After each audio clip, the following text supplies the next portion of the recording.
ठंड में छत पर सोने वाला गांव। पायल शाम का खाना रसोई में बना रही थी और गुस्से में साथ में बड़बड़ा भी रही थी। पता नहीं इन लोगों को क्या दिक्कत है, एक बात भी समझ में नहीं आती है, हमेशा बस अपनी ही मनमर्जी करनी होती है। अरे फिर हमारा इस घर में रहने का फायदा ही क्या है जब हमारी मर्जी का कुछ चलता ही नहीं है। एक तो इतनी ठंड है, फिर भी इन्हें समझ में नहीं आता। आखिर पायल इतनी ज्यादा गुस्से में क्यों थी, जानने के लिए जरा कहानी में आगे बढ़ते हैं। पायल खाना बनाकर सबको परोसती है। सभी टेबल पर बैठकर साथ में खाना खा रहे थे। चलो चलो, खाना तो खत्म होने वाला है, अब खाना खाते ही सब जल्दी से ऊपर पहुंच जाओ, सोने की तैयारी शुरू करो, आज वैसे ही पहले बहुत देर हो गई है। हाँ मम्मी, चिंता मत करो, बस अभी खाना खाकर ऊपर बिस्तर लगा देंगे, मैं और भाभी दोनों मिलकर। ठीक है, पहले हम ऊपर चले जाते हैं, उसके बाद तुम दोनों बिस्तर लेकर ऊपर आ जाना। हाँ जरूर, यही काम रह गया है ना मुझे तो। सभी खाना खा लेते हैं और उसके बाद पायल और रिया दोनों मिलकर छत पर जाकर बिस्तर लगाने लगती हैं। दोनों बिस्तर बिछा ही रही थी, तभी वहां सामने वाली छत पर, जो उनकी दीवार से बिल्कुल दीवार सटी हुई थी, उनकी पड़ोसन बहू भी वहां पर बिस्तर बिछा रही थी। और पायल, घर का सारा काम खत्म हो गया? हाँ, सबने खाना पीना खा लिया है, अभी सबका बिस्तर लगा दूंगी, सब लेट जाएंगे, उसके बाद बस बर्तन धोने बचे हैं, जाकर वही धोऊंगी। एक तो इतनी ठंडी ठंडी हवा चल रही है और ठंड में रात को बर्तन धोना बड़ा मुसीबत होता है। इसलिए सर्दी में मैं तो पहले ही काम खत्म कर लेती हूँ, उसके बाद काम करने का मन ही नहीं करता, वो भी ठंडे पानी से। तभी वहाँ पर पायल और नेहा के ससुराल वाले ऊपर आ जाते हैं। अरे शीला आ गई, आज तो तू भी जल्दी छत पर आ गई, लेकिन आज तो बहुत ही ठंडी हवा चल रही है, बड़ी ठंड है, मैं इसीलिए मोटी रजाई लेकर आई हूँ। हाँ सच में बहुत ठंडी हवा चल रही है, हमने भी मोटे कंबल और रजाई निकाल ली है, अब सर्दी बढ़ेगी और मैंने सोचा तेरे और सरला दोनों के साथ मिलकर आज गप्पे लड़ाऊंगी, इसलिए मैं छत पर जल्दी आई। आज मेरे पास तुम्हें बताने के लिए बहुत धमाकेदार खबर है। क्या कहा, सच में? बता फिर तो जल्दी। अरे रुक जा, एक बार सरला को भी छत पर आने दे, वो भी बस आती ही होगी, तब तक मैं अपनी बहू से गर्मा गर्म चाय मंगवा लेती हूँ, छत पर ठंडी ठंडी हवा में चाय पीने का मजा आएगा। दरअसल ये गांव जहाँ पर हर किसी को छत पर सोने की आदत थी, पूरा गांव ही छत पर सोता था। उन सभी को छत पर खुली हवा में सोना बहुत अच्छा लगता था। इस तरह सभी छत पर पहले जाकर थोड़ी बहुत देर बात करने की आदत थी और उसके बाद सभी एक दूसरे से बात करते हुए सो जाते थे। लेकिन वहीं दूसरी तरफ जब पायल नीचे बर्तन धोने आती है तब वो गुस्से में बर्तन धो रही थी और वो पहले से ही गुस्से में थी। गुस्सा आना तो लाजमी है ना, बताओ भला ऐसी छत पर कौन सोता है। अरे मैं तो घर की बहू हूँ, कम से कम मुझे तो कमरे में अकेले सोने दो, ऊपर से इतनी सर्दी में छत पर सुला देते हैं। गर्मियों में तो मैंने कुछ नहीं कहा था, लेकिन कम से कम सर्दी में तो मुझे चैन से सोने दो। तो बहू को छत पर सोना पसंद नहीं था, जो कि जरा लाजमी भी है। वहीं दूसरी तरफ सरला की बहू, जिसकी अभी नई नई शादी हुई थी, वो भी छत पर बिस्तर लगाने जा रही थी, लेकिन उसने घूंघट किया हुआ था, जिसकी वजह से वो सीढ़ी पर गिर जाती है।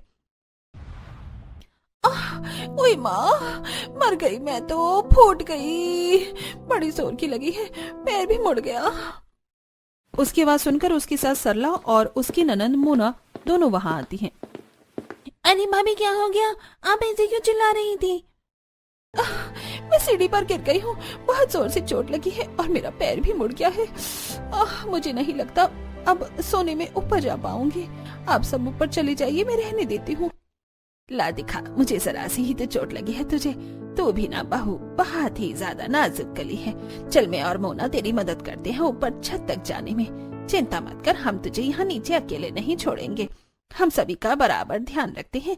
रही बात बिस्तर लगाने की, तो वो भी आज मोना ही लगा देगी। सरला और मोना दोनों रितु को पकड़कर छत पर ले जाते हैं। तब रितु मन ही मन सोचती है, चोट में भी मुझे नहीं छोड़ रही है। अरे कम से कम आज तो इसी बहाने मुझे नीचे सोने का मौका मिल जाता, लेकिन नहीं, एकदम जिद्दी ससुराल वाले हैं मेरे तो, सुलाना इन्हें मुझे छत पर ही है, ऊपर से यहाँ इतनी तेज हवा भी चल रही है, ठंड में तो मेरी कुल्फी ही जम जाएगी यहाँ पर छत पर। इस तरह रितु को भी जबरदस्ती छत पर ले जाया जाता है और हर कोई अड़ोसी पड़ोसी रात को छत पर खुले आसमान के नीचे बिस्तर लगाकर सोते हैं। यहाँ कुछ ऐसा ही था। इस तरह दिन गुजर रहे थे। वहीं पड़ोस में एक नई नवेली दुल्हन आई थी। तभी उसका गृह प्रवेश कर रहे थे और वहां पर सभी पड़ोसन थी।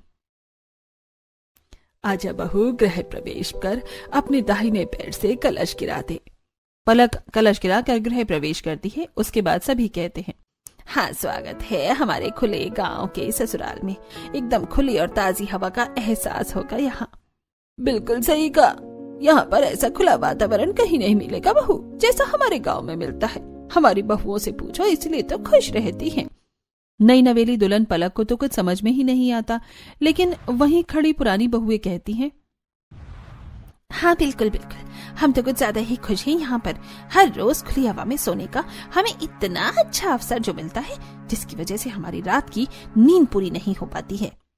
अरे कुछ दिन पहले मुझे चोट लग गई, लेकिन फिर भी जबरदस्ती मुझे छत पर लेकर गई है सुलाने के लिए। हाँ, और कल पूरी रात मुझे नींद नहीं आई। एक तो इतनी ठंडी हवा चल रही थी, ऊपर से मेरा कंबल भी इतना पतला था। आज भी मुझे खांसी जुकाम हो रखा है, लेकिन नहीं, इन्हें तो सिर्फ अपनी मर्जी चलानी है। सच में क्या ही कह सकते हैं इन लोगों को। अब अगले दिन जब पलक रात को सभी को खाना बनाकर खिलाती है, खाना खाने के बाद वो जब अपने कमरे में जा रही थी, तब उसकी सास उसे रोकते हुए कहती है, अरे बेटा कहाँ जा रही है? चल जल्दी से बिस्तर लेकर छत पर चल, वहीं पर हमारा बिस्तर लगेगा। ये बात सुनकर पलक को बड़ी हैरानी होती है। क्या कहा? छत पर? लेकिन ऐसा क्यों? अरे हमारे यहाँ ऐसा ही होता है। हमारे यहाँ पूरा गांव छत पर ही सोता है। छत पर एकदम खुली और ताजी हवा जो चलती है, छत पर सोने का जो मजा है वो कहीं और नहीं। जल्दी कर, सब लोग छत पर आ गए होंगे। ये बात पलक को तो बड़ी अजीब लगती है, लेकिन वो कर भी क्या सकती थी। जैसा उसकी सास ने करने को कहा, उसने वैसा ही कर लिया। उनके पीछे पीछे छत पर चली जाती है और चारों तरफ नजरें घुमाकर देखती है कि लगभग पूरा गांव ही अपनी छतों पर बिस्तर बिछा रहा था और आधे लोग तो सो भी गए थे। तभी उनकी पड़ोसन सुनीता कहती है, अरे वाह, हमारी नई नवेली दुल्हन भी आ गई छत पर। कैसे नहीं आती? छत पर सोने का मजा ही जो अलग है। वही तो, छत पर खुले में सोना जितना मजा और कहीं हो भी सकता है भला। वहीं दूसरी तरफ सुनीता की बहू मन में सोचती है, ये लोग कुछ भी अपने मन में खुद ही सोच लेते हैं, हमें अच्छा लगेगा, लेकिन इन्हें कौन बताए हमें जो छत पर सोना बिल्कुल भी पसंद नहीं है, लेकिन जबरदस्ती ऊपर उठाकर ले आते हैं। मैं तो पलक का सोच रही हूँ, बेचारी को शादी के दूसरे ही दिन छत पर जाकर सोना पड़ रहा है। पता नहीं मन में क्या क्या सोच रही होगी। सभी बिस्तर लगाकर सो जाते हैं, लेकिन पलक, जिसके लिए ये सब बिल्कुल नया था, उसे बिल्कुल भी नींद नहीं आती। वो आंखें खोलकर देखती है कि उसके पूरे ससुराल वाले आराम से खर्राटे मारकर सो रहे थे। वो बड़ी परेशान हो जाती है। यार, यहाँ छत पर कितनी तेज हवा चल रही है। मेरे ससुराल वाले नहीं, मुझे तो लगता है पूरे गांव वाले ही पागल हैं। भला ऐसी सर्दी में इतनी ठंडी हवा में छत पर कौन सोता है? सभी लोग कैसे खर्राटे मारकर सो रहे हैं? मुझे तो बिल्कुल नींद नहीं आ रही। मुझे तो बहुत ठंड लग रही है। इस तरह पूरी रात ठंडी हवा में पलक की कुल्फी जम जाती है। वो पूरी रात एक पल भी चैन से नहीं सो पाती और बस करवट बदलती रह जाती है। अगले दिन सुबह पलक सभी को चाय बनाकर देती है। ठंड में सुबह सुबह चाय का अलग ही मजा है। अच्छा बहू, एक बात बता, रात को तुझे मजा आया ना ऊपर सोने में? हे भगवान, ये कैसा सवाल हुआ? मजा तो आया ही होगा माँ। अब ठंड में यहाँ पर इतनी खुली और ताजी हवा में छत पर सोने का मौका मिलेगा तो हर किसी को अच्छा तो लगेगा ही। हे भगवान, मुझे तो मेरा पति भी बिल्कुल पागल ही लगता है। ठंड में छत पर कौन सोता है?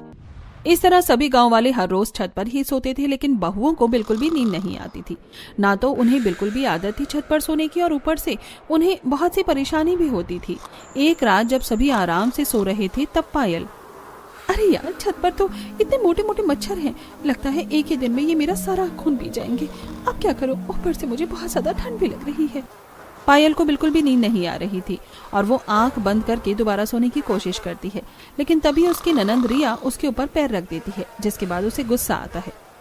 लो जी, बस इसी चीज की कमी रह गई थी। मेरे ऊपर इतना भारी 10 किलो का पैर रख दिया है। सब इतना चिपक कर सोते हैं, बिल्कुल नींद नहीं आती है। पायल गुस्से में रिया का पैर उठाकर फेंक देती है और दोबारा सोने की कोशिश करती है, लेकिन इस बार रिया उसके ऊपर हाथ रख देती है। कौन सी मनहूस घड़ी में मैं आकर इस गांव के ससुराल में फंस गई हूँ। सिर्फ इस ससुराल में नहीं, इस गांव के किसी भी ससुराल में आना बेवकूफी है। इस बार पायल उसका हाथ हटाती है और उसके बाद वो उठकर टहलने के लिए छत के दूसरे कोने पर जाती है।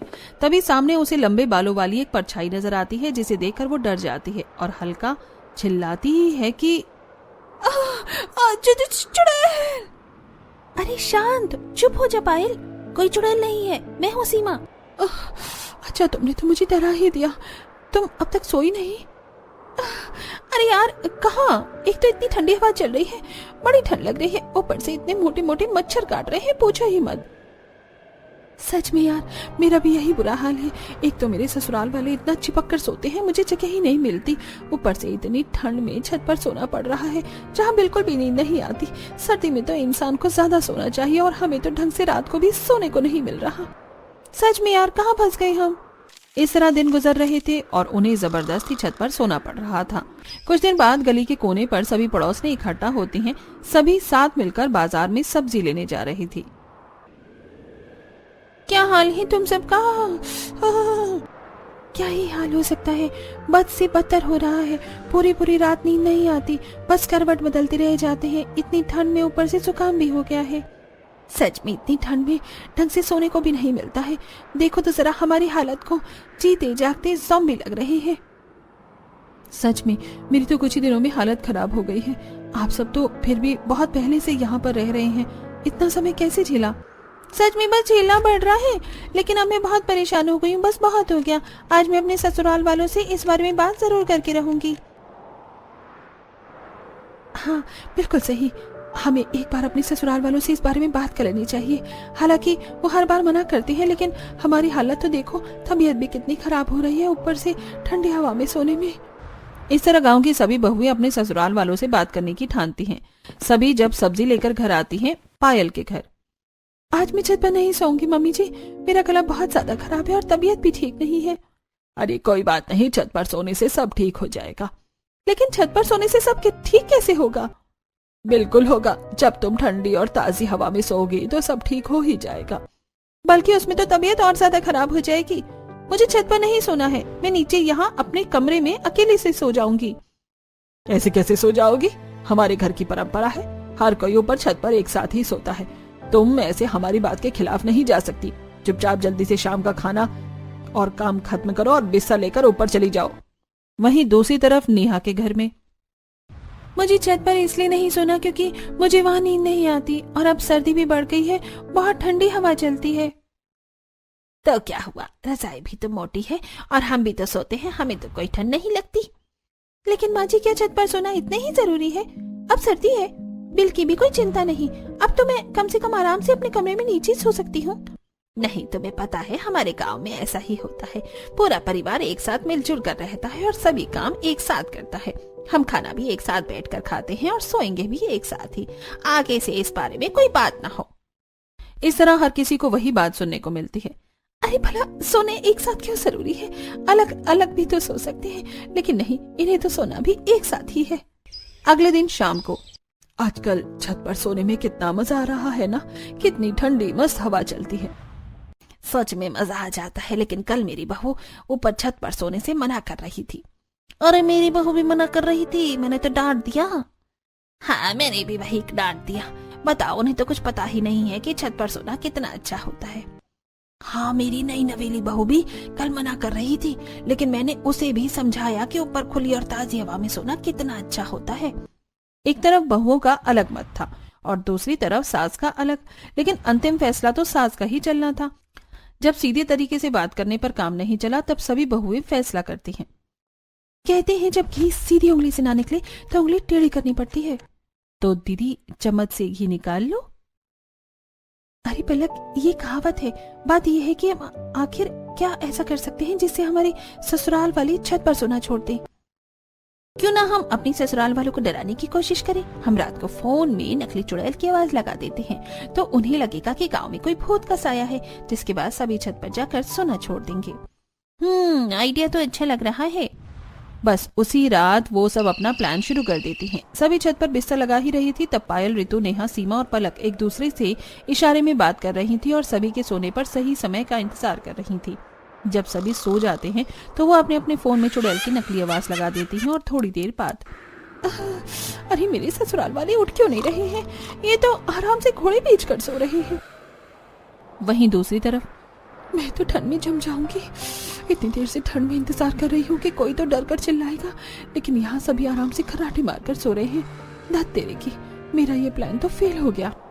प्लान फेल होने के बाद लगता है हमें हर रोज छत पर ही सोना पड़ेगा। इस प्लान से तो कोई भी नहीं उठा। डरना तो दूर की बात है, अब सो ही जाती हूँ। वैसे भी इतने दिनों से ठीक से सोई तक नहीं हूँ। पलक रजाई में मुंह ढककर सो जाती है। अगले दिन पांचों मिलती हैं। कल का प्लान तो बिल्कुल फेल हो गया। क्यों ना इस बार हम उन्हें किसी सांप या बिच्छू से डराएं। अरे अगर हम उन्हें इससे डराएंगे तो हमारा भी तो नुकसान होगा। हम खुद डर जाएंगे। भला सांप और बिच्छू कोई खेलने की चीज थोड़ी है। अरे तो असली कौन लेकर आएगा रा? नकली लाएंगे। हम इसे कोई एक ही ये काम करेगा ताकि सभी भी डर जाएं और हमारा भांडा भी ना फूटे, क्योंकि नकली की बात तो जल्दी ही फैल जाएगी। अगले प्लान को अंजाम दिया जाता है। जब सभी सो रहे थे तब सबसे पहले पायल अपने ससुराल वालों के ऊपर सांप डालती है। जैसे ही रमेश को एहसास होता है कि उसके ऊपर कुछ है तो वो उसे हटाने की कोशिश करता है। तब उसके हाथों से छूकर एहसास उसे होता है कि ये कोई अजीब सी चीज है। वो जैसे ही उठकर उसे पकड़ता है तो अंधेरे में उसे एहसास होता है कि उसने सांप पकड़ा है। जिसके बाद वो तेजी से चिल्लाता है, अरे बचाओ बचाओ, सांप आ गया, सांप आ गया। उसकी आवाज सुनकर सभी उठ जाते हैं और तभी रमेश बड़ी जोर से सांप को दूर फेंकता है और वो उनके बगल वाली छत पर सीधा महेश के ऊपर जाकर गिरता है, जो सो रहा था। महेश को भी किसी के होने का एहसास होता है और जैसे ही वो देखता है तो वो भी चिल्लाकर उसे दूर फेंक देता है। इसी तरह सभी उठ जाते हैं। और क्या हुआ जी, क्या देखा आपने? अरे मेरे ऊपर सांप आया था, मैंने उसे अभी फेंका है। क्या कहा पापा जी? सांप आ गया? देखा, यहाँ खुले में सोना बिल्कुल भी सेफ नहीं है, बहुत खतरनाक हो सकता है। वहीं बगल वाली छत से महेश भी डरते हुए कहता है, अरे मेरे ऊपर भी सांप आ गया था, मैंने अभी दूर फेंका है। ये तो बहुत खतरनाक बात है, अचानक से यहाँ सांप कैसे आ गया? देखो वो कोने में पड़ा है, हमें लाइट जलाकर देखना चाहिए, उसे भगाना चाहिए, नहीं तो खतरनाक हो सकता है। वो सब लाइट जलाकर देखते हैं तो उन्हें पता चलता है कि वो तो नकली सांप था। इसके बाद उन सबको गुस्सा आ जाता है। ऐसा मजाक करते हुए किसी को शर्म नहीं आती? किसने किया है हमारे साथ ऐसा भद्दा मजाक? अरे सच में ये तो बहुत गलत बात है, किसी को ऐसा नहीं करना चाहिए। बताओ कितनी ज्यादा गलत बात है। अगर हमें पता चल गया ना ऐसा मजाक किसने किया है तो हम उसे छोड़ेंगे नहीं। सोते हुए भी कोई किसी को डराना अच्छी बात है क्या? उन पांचों को जब एहसास होता है कि उनका भांडा फूट गया है तब सभी नर्वस होती हुई कहती हैं, सच में आंटी जी आप बिल्कुल सही कह रही हैं। जिसने भी ऐसा मजाक किया है बहुत गलत किया है। हाँ बिल्कुल सही किया। भला ऐसे सब करना भी शोभा देता है क्या?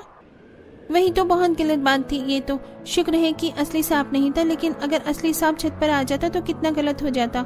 हमें ऐसे बाहर खुले में नहीं सोना चाहिए, थोड़ा सावधानी रखनी चाहिए। हाँ चलो, शुक्र था कि यह असली सांप नहीं था और असली सांप आएगा भी नहीं। चिंता मत करो, हम इतने सालों से छत पर सो रहे हैं, आज तक ऐसा कुछ भी नहीं हुआ। बस किसी मूर्ख इंसान ने नकली सांप फेंक कर भद्दा मजाक किया है। यहाँ असली सांप वगैरह कुछ भी नहीं आने वाला, सब आराम से सो जाओ। इस तरह सभी अगल बगल में छत पर एक दूसरे को समझाकर और बात करते हुए वापस से सो जाते हैं। फिर से पायल भीड़ में सोते हुए सोचती है, अब इतनी ठंड में छत पर ही सोना होगा। हे भगवान, मेरा तो दूसरा प्लान भी फेल हो गया। मुझे तो लगता है बुढ़ापे तक मुझे छत पर ही सोना होगा। तभी रिया अपना पर पायल पैर रख देती है। हाँ बस इसकी और कमी बाकी थी। इस तरह उन सभी ने अब हार मान ली और उनके ससुराल वाले यानी पूरा ही गांव छत पर सोना नहीं छोड़ सकता था। लेकिन वहीं दूसरी तरफ हर किसी की अब तबीयत कुछ ज्यादा ही खराब हो रही थी। अरे मुझे तो इतनी ज्यादा खांसी हो रही है, समझ नहीं आ रहा क्या हो रहा है। अरे मुझे खुद खांसी जुकाम हो रहा है, पता नहीं क्या है। गांव में लगभग सभी को एहसास हो रहा है। आप मेरी बात मानिए चाहे मत मानिए, लेकिन ये सब ऊपर छत पर सोने की वजह से ही हो रहा है। इतनी ठंडी हवा में हम छत पर सोएंगे तो तबीयत खराब होगी ही। नहीं, हम हर साल सर्दी में छत पर ही सोते थे, लेकिन पहले तो कभी ऐसा नहीं हुआ। हवा की वजह से ऐसा नहीं हो रहा है और थोड़ा बहुत तो हर सर्दी में होता ही है। इसकी वजह से हम खुली ताजी हवा में सोना कैसे छोड़ सकते हैं। वहीं दूसरी तरफ सीमा के घर में सबकी हालत खराब थी। अरे मुझे तो बुखार भी हो गया है, पता नहीं कैसा सर्दी का मौसम आता है, हर बार बीमार करके जाता है। मैं कह रही हूँ सब ऊपर छत पर ठंडी हवा में सोने से हो रहा है। ऐसा नहीं है, हम इतने समय से छत पर सो रहे हैं और मैं भी तो छत पर सोता हूँ, लेकिन मैं तो बिल्कुल ठीक हूँ, मुझे कुछ नहीं हुआ। सीमा की सास की तबीयत तो खराब ही थी, लेकिन उसके बच्चे की भी तबीयत खराब हो रही थी। फिर भी कोई समझने को तैयार नहीं था। बेटा ये बुखार की दवाई पी लो वरना तबीयत ज्यादा खराब हो जाएगी। नहीं मम्मी, दवाई बहुत ज्यादा कड़वी है, मुझे पसंद नहीं है। मैं जानती हूँ बेटा, दवाई कड़वी है, लेकिन तुम्हें दवाई तो पीनी ही होगी, वरना तुम ठीक कैसे होगे। अच्छा चलो दवाई पी लो, फिर मैं तुम्हें बहुत टेस्टी चीज खिलाऊंगी। जैसे तैसे करके बच्चे को समझाकर सीमा दवाई पिलाती है। सबकी तबीयत खराब थी, लेकिन फिर भी कोई भी छत पर सोना नहीं छोड़ रहा था। कुछ दिन बाद सभी के टेस्ट करवाए जाते हैं और लगभग काफी ही लोगों की तबीयत ज्यादा खराब थी। जब गांव का डॉक्टर ये रिपोर्ट देखता है तो वो अपने जूनियर डॉक्टर के साथ गांव में कैंपेन के लिए जाता है। वहां पर वो सरपंच के साथ मिलकर सभी गांव वालों को इकट्ठा करते हैं। तो बताइए डॉक्टर साहब, ऐसी कौन सी बात है जो आप हम सभी गांव वालों से करना चाहते हैं और जो बहुत जरूरी है? क्या कोई समस्या है? हाँ सरपंच, बिल्कुल बहुत बड़ी समस्या है जो इस गांव में हवा चल रही है। ये बात सुनकर एक बार को सभी गांव वाले घबरा जाते हैं। लेकिन ऐसा क्या है जिसकी वजह से सभी गांव वालों को खतरा है? मैं आप सभी को समझाता हूँ। देखिए, आप सभी बहुत समय से ही छत पर सो रहे हैं, जो कि बहुत अच्छी बात है। हमें ऐसा करना चाहिए। छत पर ठंडी और ताजी हवा में सोने पर हमारा शरीर मजबूत होता है और इम्यूनिटी सिस्टम भी अच्छा होता है। अरे बिल्कुल सही कहा डॉक्टर आपने, इसीलिए तो हम सभी पूरा गांव मिलकर छत पर रात को सोते हैं। वहीं दूसरी तरफ बहू वाला ग्रुप, ये डॉक्टर सठिया